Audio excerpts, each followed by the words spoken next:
Hello friends, स्वागत है सभी का राहुल जीएस क्लासेस में। तो आज के इस सेशन में हम लोग देखने वाले हैं भारत के उद्योग।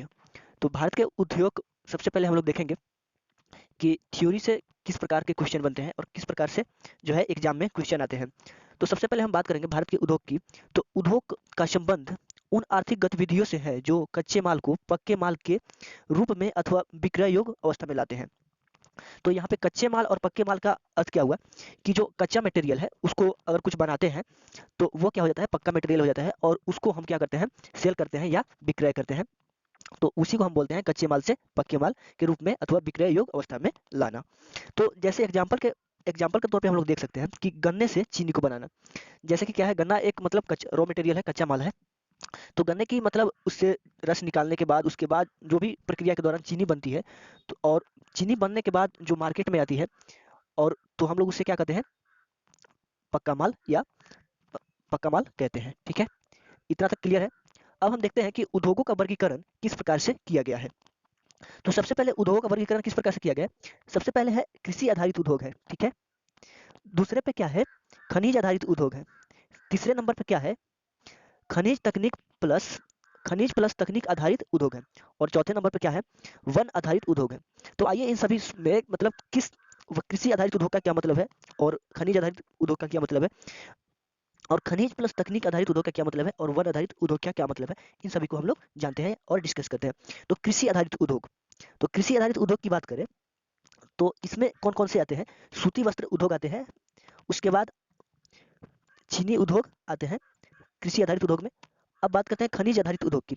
तो खनिज आधारित उद्योग में लोहा इस्पात उद्योग, सीमेंट उद्योग और एल्यूमिनियम उद्योग आते हैं। खनिज प्लस तकनीक आधारित उद्योग की बात करें तो इसमें आते हैं वायुयान निर्माण उद्योग, जलयान निर्माण उद्योग, रेल निर्माण उद्योग जो है, ये आते हैं आपको खनिज प्लस तकनीक आधारित उद्योग में। वन आधारित उद्योग की बात करें तो वन आधारित उद्योग में रेशम उद्योग और क्या आते हैं, कागज उद्योग जो है आपको वन आधारित उद्योग में आते हैं। यहाँ तक मुझे आशा है कि आप सभी को सब कुछ क्लियर होगा। तो चलिए अगला देखते हैं कि अगला इसका पॉइंट क्या है। भारत में औद्योगिक नीति। स्वतंत्रता के बाद भारत की पहली औद्योगिक नीति 1900 कब आई थी, 48 में। और भारत की दूसरी औद्योगिक नीति की बात करें तो 1956 में आई हुई थी। और भारत की आधुनिक और नई औद्योगिक नीति की बात करें तो ये 1991 में आया था। तो जब नई आधुनिक और नई औद्योगिक नीति जब आई तो उस समय तीन प्रकार से बांटा गया। तो सबसे पहले क्या बांटा गया इसमें कि उदारीकरण हुआ। ठीक है,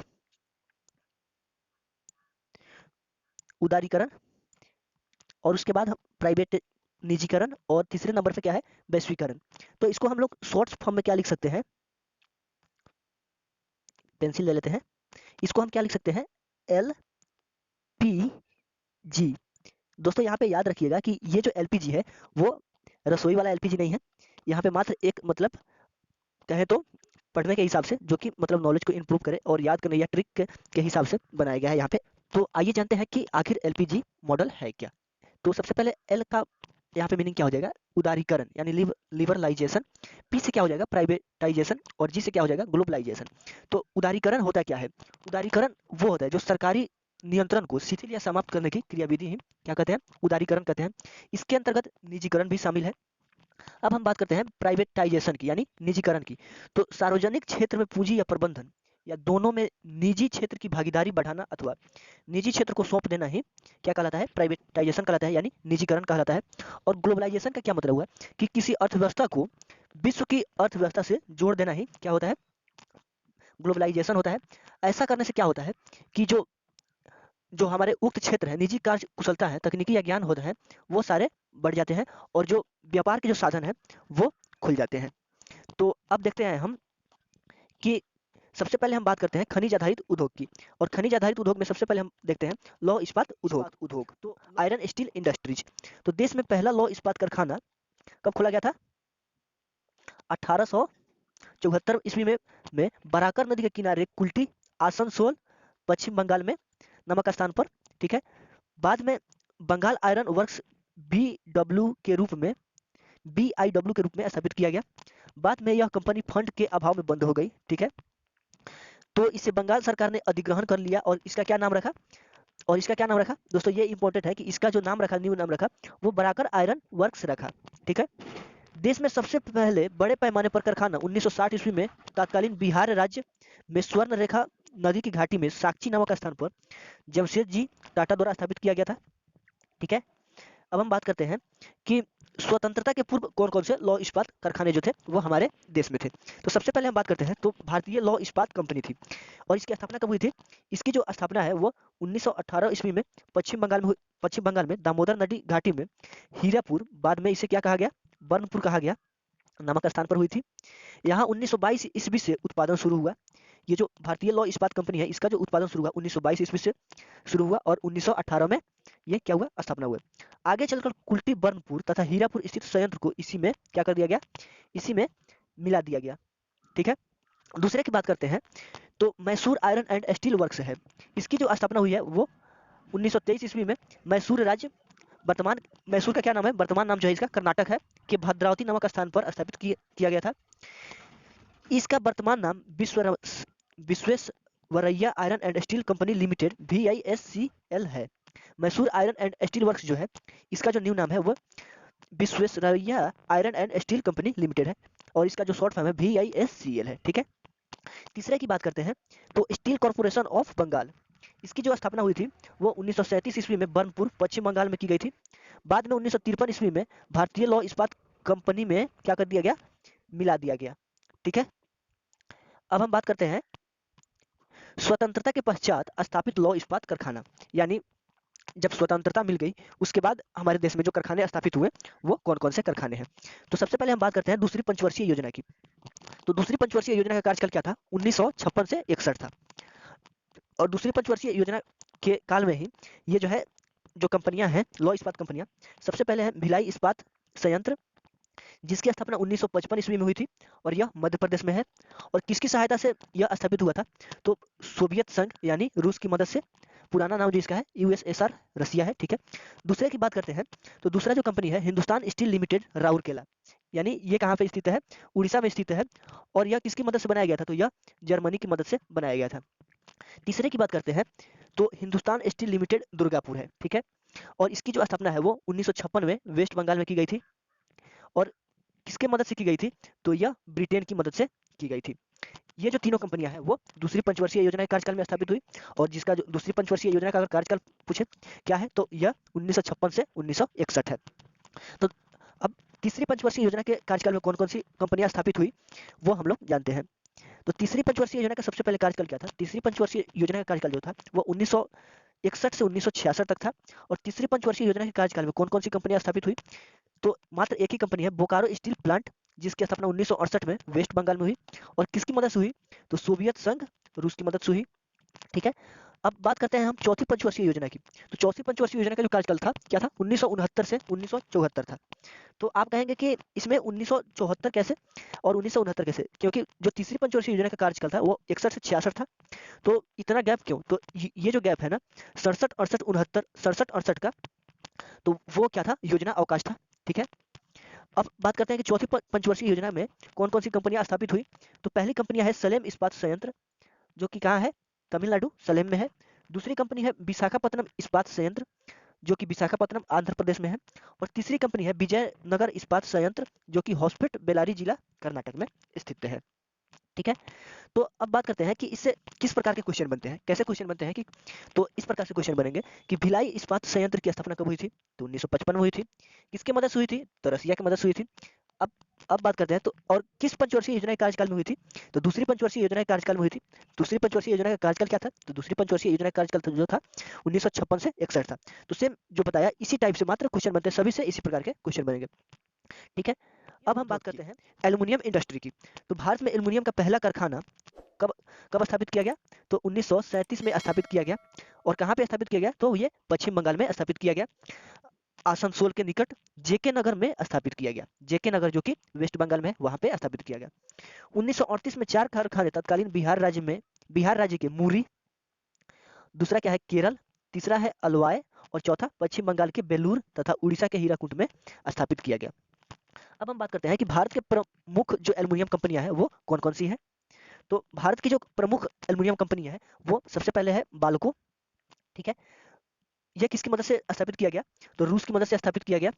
और इसके जो प्रमुख केंद्र है वो कहाँ है? कोरबा और कोयना। कोरबा कहाँ है? तो कोरबा छत्तीसगढ़ में है, और कोयना कहाँ है? तो कोयना महाराष्ट्र में है। दूसरे की बात करते हैं तो नालको। तो नालको जो है वो फ्रांस की मदद से स्थापित किया गया, और प्रमुख केंद्र जो है वो दमन-जोड़ी, जो कि उड़ीसा में इसका प्रमुख केंद्र है। तीसरे की बात करते हैं तो हिंडाल्को। किस देश की मदद से स्थापित किया गया? तो ये यूएसए की मदद से स्थापित किया गया, यानी अमेरिका की मदद से स्थापित किया गया। और ये है कहाँ? तो रेणुकूट उत्तर प्रदेश में है। चौथे की बात करते हैं तो मालको है, और मालको किस देश की मदद से स्थापित किया गया? तो ये कनाडा की मदद से स्थापित किया गया। और है कहाँ ये? इसका प्रमुख केंद्र जो है वो जेके नगर और मुरी अलवाई में ये 3 जगह स्थित है। अब बात करते हैं अगले कंपनियां की। तो अगली कंपनी है इंडाल्को। ये जो है इटली की मदद से स्थापित किया गया, और इसका जो प्रमुख केंद्र है चेन्नई, जो कि तमिलनाडु, मैटूर और सलेम में है इसका केंद्र। अब अगले की बात करते हैं तो वेदांता है। वेदांता किसकी किसकी सहायता से यह स्थापित किया गया? तो जर्मनी की सहायता से स्थापित किया गया, और प्रमुख केंद्र इसके कौन से हैं? तो झारसुगुड़ा है इसके प्रमुख केंद्र। ठीक है, अगला देखते हैं हम। तो सूती वस्त्र उद्योग यानी कॉटन टेक्सटाइल इंडस्ट्रीज।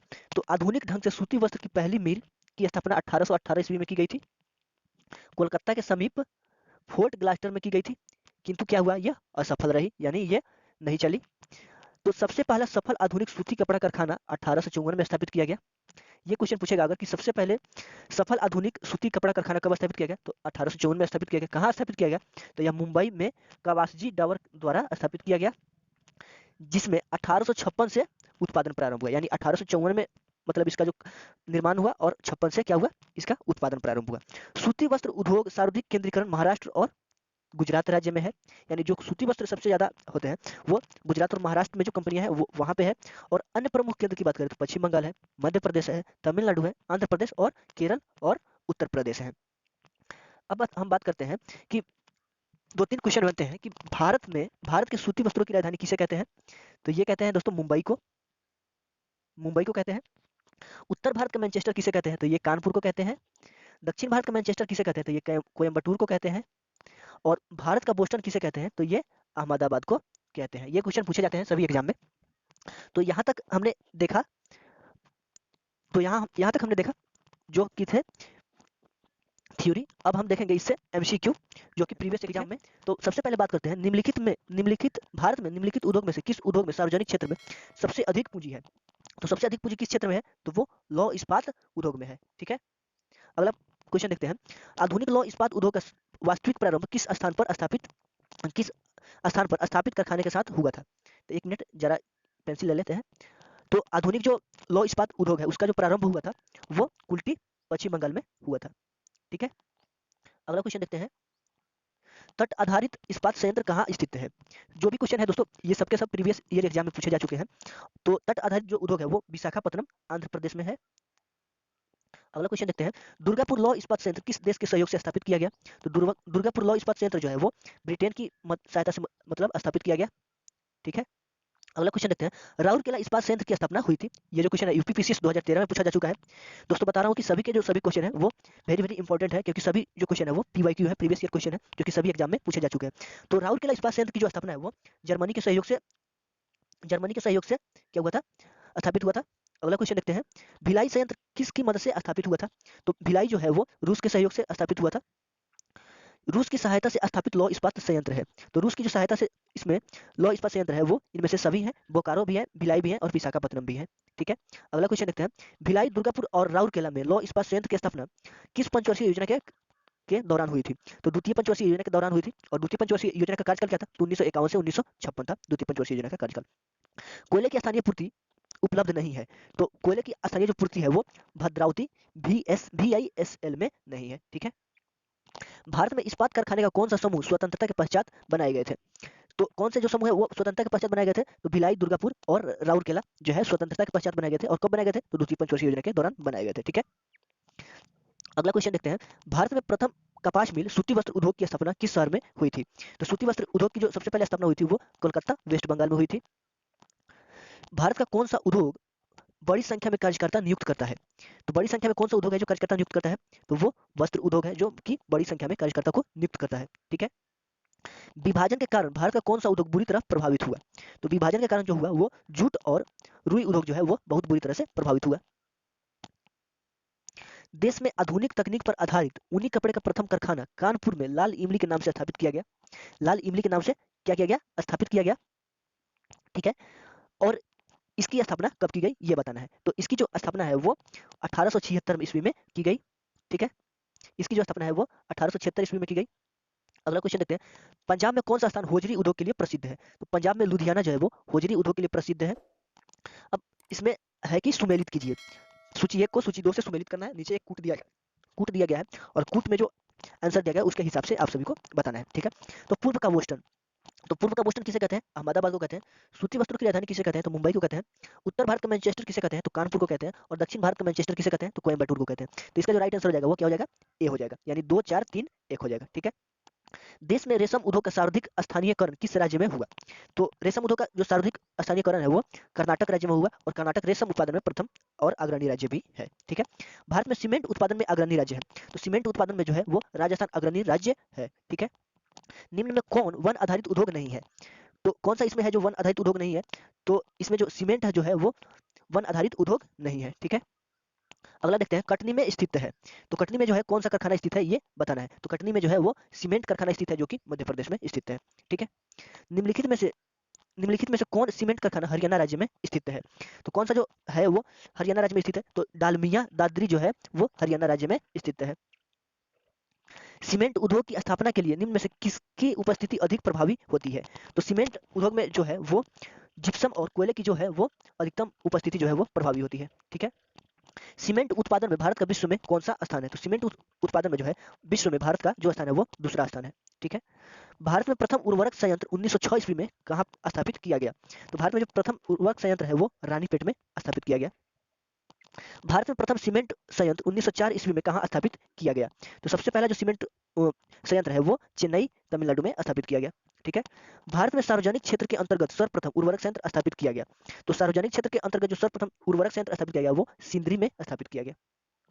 भारत में कागज उद्योग का प्रथम सफल कारखाना सन 1879 में निम्न में से किस स्थान पर किया गया या लगाया गया? तो वो आपको लखनऊ में लगाया गया। ठीक है। अगला क्वेश्चन देखते हैं, भारत में अधिकांश कागज कारखाने पश्चिम बंगाल राज्य में स्थित होने का कारण है। तो क्या कारण है जो पश्चिम बंगाल में जो है वो कागज के कारखाने बहुत अधिक हैं? तो वहाँ जो है वो कच्चे माल की पर्याप्त मात्रा में प्राप्ति भी है। कोलकाता की विशाल जनसंख्या द्वारा देश के सबसे बड़े कागज बाजार की उपलब्धता भी है और रानीगंज एवं झरिया के शक्ति साधन के रूप में कोयले की प्राप्ति भी है। तो इसका जो राइट आंसर हो जाएगा वो क्या हो जाएगा? उपयुक्त सभी हो जाएगा। ठीक है। नेपानगर में सबसे महत्वपूर्ण उद्योग है, तो नेपानगर में क्या है वो अखबारी कागज के लिए महत्वपूर्ण उद्योग है। ठीक है। भारी मशीन प्लांट कहाँ स्थित है? तो भारी मशीन प्लांट जो है वो रांची झारखंड में स्थित है। बरौनी निम्न में से किस उद्योग के लिए प्रसिद्ध है? तो बरौनी जो है वो तेल शोधन कारखाने के लिए प्रसिद्ध है जो कि बिहार राज्य में है। डीजल लोकोमोटिव कारखाना कहाँ स्थित है? तो डीजल लोकोमोटिव जो है वो वाराणसी उत्तर प्रदेश में स्थित है और इलेक्ट्रिकल की बात करें तो वो चित्तरंजन में स्थित है। ठीक है। कानपुर किसके लिए प्रसिद्ध है? तो कानपुर जो है वो चमड़ा उद्योग के लिए प्रसिद्ध है। ठीक है। महाराष्ट्र स्थित पिंपरी किसके लिए प्रसिद्ध है? तो महाराष्ट्र स्थित जो पिंपरी है वो एंटीबायोटिक उद्योग के लिए प्रसिद्ध है। ठीक है। देश की प्रमुख मोटर निर्माता कंपनी मारुति उद्योग लिमिटेड कहाँ स्थापित है? तो मारुति उद्योग जो है वो गुड़गांव हरियाणा राज्य में स्थित है। ठीक है। देश की प्रथम जीप निर्माता company Mahindra and Mahindra company limited किस स्थान पर स्थित है? तो महिंद्रा एवं महिंद्रा जो है वो पुणे महाराष्ट्र में स्थित है। भारत का सबसे महत्वपूर्ण लघु उद्योग है, तो भारत का जो सबसे महत्वपूर्ण लघु उद्योग है वो हथकरघा उद्योग है। ठीक है। भारत के किस नगर को इलेक्ट्रॉनिक उद्योग की राजधानी कहा जाता है? तो भारत के बेंगलुरु को इलेक्ट्रॉनिक उद्योग की राजधानी कहा जाता है जो कि कर्नाटक की राजधानी है। ठीक है। निम्न में से किस उद्योग में सर्वाधिक संख्या में महिलाएं कार्यरत हैं? तो किस उद्योग में जो है वो सर्वाधिक महिलाएं कार्यरत है? तो वो चाय उद्योग में है। ठीक है। अगला क्वेश्चन देखते हैं, निम्न में से कौन सा तेल शोधनशाला खनिज तेल क्षेत्र के समीप ही स्थापित की गई थी? तो कौन सा जो तेल शोधनशाला है तो वो नून माती है। ठीक है। आज का अंतिम क्वेश्चन देखते हैं, बरौनी तेल शोधक कारखाने की स्थापना किस देश के सहयोग से की गई? तो बरौनी जो तेल शोधन कारखाना है वो सोवियत संघ यूएसएसआर की मदद से की गई। तो दोस्तों ये था आज का सेशन अच्छा लगा हो तो वीडियो को लाइक शेयर और सब्सक्राइब जरूर करिएगा और वीडियो को शेयर भी कर दीजिएगा ताकि इस चैनल के माध्यम से जुड़कर काफी लोग अपनी तैयारी को बेहतर बना सके। Thank you.